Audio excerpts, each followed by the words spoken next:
आज जो भोगराई ब्लॉक रो जो फाइट क्लब रही बाउंसटिया गाँव में जो फाइट क्लब रही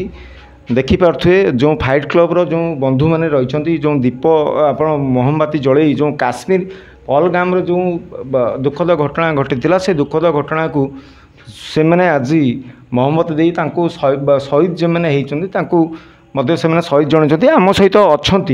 आम सहित अच्छा फाइट क्लब रो आमर जड़े प्रतिनिधि अच्छा कौन कहे आप जो काश्मीर पहलगाम जो घटना घटी आज जो दीप जलई जो श्रद्धांजलि दौरान कौन कहे आप एटा बहुत दुखदायक घटना एवं आमे फाइट क्लब तरफ आम एटा निंदा करुछु एवं कैंडल जाली आमे तांको प्रति श्रद्धांजलि ज्ञापन करुछु। निश्चित भाव में जो श्रद्धांजलि ज्ञापन कर बर्तमान युद्ध तो विरति रही निश्चित भाव में जानते आप युद्ध विरति रही तथापि जो 28 जो जनक मृत्यु होती जो मिशन आमर जो सिंदूर बिली जो मिशन सिंदूर कराइला से कौन कहे आप से सिंदूर तो सक्सेसफुल एवं आमे तांकर 9टी ठिकाना आमर सैन्य बाहिनी जाई तांको फाइटर प्लेन द्वारा नष्ट करछंती एवं बहुत आतंकवादी मरीचंती आमे तांको एटा सूचीदेलु जे आग को जदि एहिपरि आक्रमण करती ताले आहुरी आमे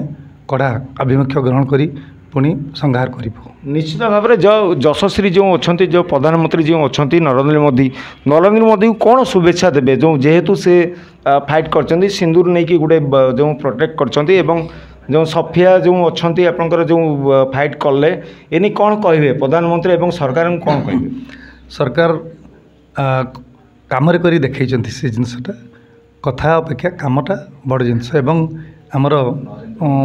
सफिया एवं फाइटर जो लेडी तांको बहुत धन्यवाद से माने पुरुष लोकों अपेक्षा से समकक्ष बोली से देखईदेले एवं से माने लगिकी जिनसटा को सक्सेसफुल कले। निश्चित भाव में जड़े जो फाइट क्लब सदस्य थे जहाँ कहते आउ जड़े आम सहित सार अच्छा सार कौन कहे जो शहीद जो मैंने जानते आप काश्मीर घटना आप जानते जो पहलगाम जो घटना घटला 28टी जो आम जीवन जाइए निश्चित भाव में यशस्वी जो प्रधानमंत्री अच्छा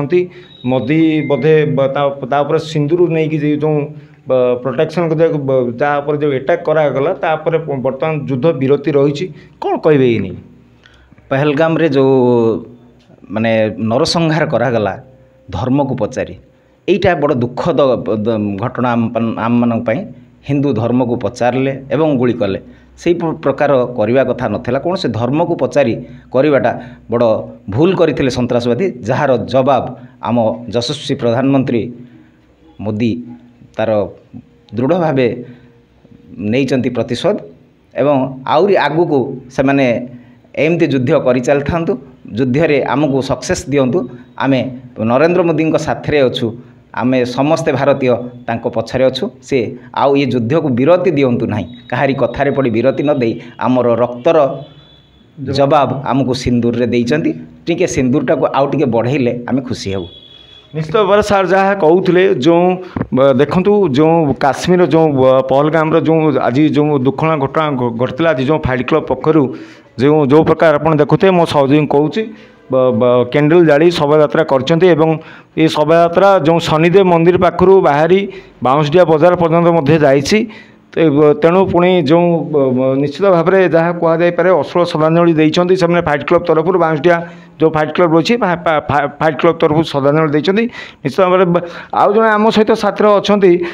सर कौन कहे जेहेतु जो फाइट क्लब पक्षर आज श्रद्धांजलि दिखाई जो मैंने आमर मृत्युवरण कर कौन कहे नहीं कौन कहे श्रद्धांजलि दवाटा निहाती दरकार कहीं आमर जो युद्धटा होता सेटा हूँ आतंकवादी को निपात करने मूल उद्देश्य एवं बहुत आतंकवादी भी मरीचंती सेटारे सब बड़ बड़ कैंप गुड़िक मिसाइल माड़ होती एवं ए 400 सुदर्शन तार पूरा जवाब देती प्रतिपक्षर तेणु समस्त भारतीय माने या भल भाव हृदयंगम कर जो जवान माने शहीद होती से समस्ते ଆମେ ନତମସ୍ତକ ହୋଇ ତାକୁ ସମ୍ମାନ ଜଣାଇବୁ ଏତିକି ଆଉ। ନିଶ୍ଚିତ ଭାବରେ ଯାହା କହୁଥିଲେ ସମସ୍ତେ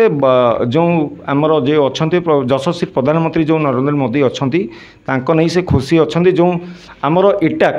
ଯେଉଁଟା ଭାରତ ପକ୍ଷକୁ ଯେଉଁ ଏଟାକ୍ ହେଲା ସେ ଏଟାକ୍ ନେଇକି ସେ ସମସ୍ତେ ଯାହା କହିବା କଥା ଯେ ପ୍ରଧାନମନ୍ତ୍ରୀ ଯାହା କରିଛନ୍ତି ଠିକ୍ କରିଛନ୍ତି ଏବଂ କଡ଼ା ଜବାବ ମଧ୍ୟ ଦିଆହେଇଛି। ଆଗାମୀ ଦିନରେ ଯଦି ପାକିସ୍ତାନ ପୁଣି ଥରେ ଯଦି ୟା ଉପରେ ଯଦି କୌଣସି ଯଦି ଉପରେ ଯଦି ଆପେକ୍ଷ କରେ ତାହେଲେ ନିଶ୍ଚିତ ଭାବରେ ୟା ଉପରେ ପୁଣି ଥରେ ପ୍ରଧାନମନ୍ତ୍ରୀ ଯଶସ୍ୱୀ ପ୍ରଧାନମନ୍ତ୍ରୀ ଯେଉଁ ଅଛନ୍ତି ନରେନ୍ଦ୍ର ମୋଦି ପୁଣି ଥରେ ଏଟାକ୍ କରିବେ ବୋଲି ଆଶା ରଖିଛନ୍ତି। ଭୋଗରାଇରୁ ନିମାଚରଣ ପାତ୍ର, MBC TV।